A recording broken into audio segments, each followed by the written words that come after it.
Yaki, yaki, yaki, I thought you were awakened. Why are you taking scriptures literal that were meant to be metaphor, parable, analogy, hyperbole, simile, etc.?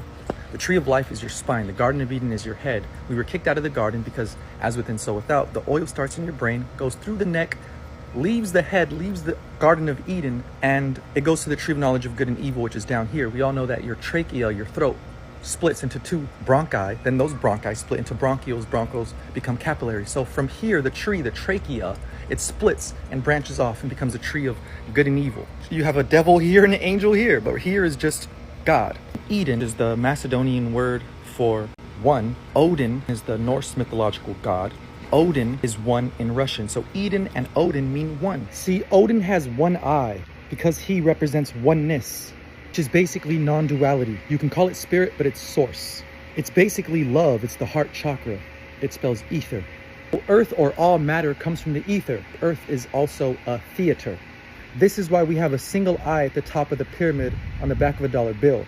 It represents pure information, omniscience, omnipresence, and omnipotence, which is all-knowing, all places, and all-powerful. This is pure information because it doesn't have a form. This is interdimensional, and it's called counter space because it doesn't take up any space.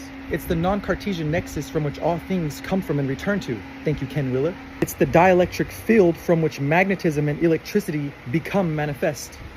So the Garden of Eden is the garden of oneness, and we split into two. But the point is, one meaning pure positive, two meaning positive and negative, which is a state of matter. As without, as within, and as above and so below. We start off as light, and that light becomes matter, which is positive and negative, because all atoms are polarized with the north and south pole.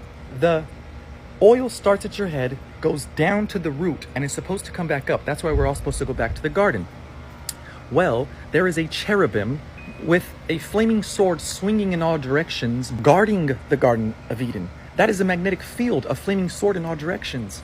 It's a metaphor. It's a magnetic field, an aura, produced by the two hemispheres of the brain when they come together, hemisync. That's why it's called a cherubim holding the sword, because the cherubim that is guarding Eden is the two cerebrum. The two cerebrum hemispheres of the brain are guarding your pineal gland, which is why in the Bible it says Jacob climbed the ladder and he said, I shall call this place Peniel, for I have seen God face to face and I have lived. And my life has been preserved. It's literature, not to be taken literal. The Elohim, El means God, but it's also the name of Saturn. Saturn is God. Saturn's called Kronos, and in the Old Testament, where Jesus wasn't mentioned at all until the New Testament, the Old Testament talks about God, Yahweh, and there's a book called the Book of Chronicles. That's because Saturn, Yahweh, is Kronos. Jesus doesn't pop up until the New Testament, which is Kronos' child, who is Zeus, Jesus. Now check this out. The Elohim is all of these gods. When the Bible says that the Elohim made us, it's not these literal gods that made us. The 7 planets are the 7 gods. Your 7 days of the week. Sunday's the sun, Monday's the moon. Martes is Mars, which is Tuesday. Miércoles is Mercury. Viernes is Venus. Jueves is Jupiter, Thursday. And Sábado is Saturn, which is Saturday. 7 days of the week, 7 planets, 7 gods. So those are within you. Those are the 7 chakras. Yes, we are made in God's image. And who are the gods? The 7 planets. Remember what Santos taught us, you guys? The stem of a tree belongs to the sun. The roots belong to Saturn. The thorns, twigs, and bark of a tree belongs to Mars. The fruit belong to Jupiter. Flowers belong to Venus. The leaves belong to the moon. And the seed belongs to Mercury.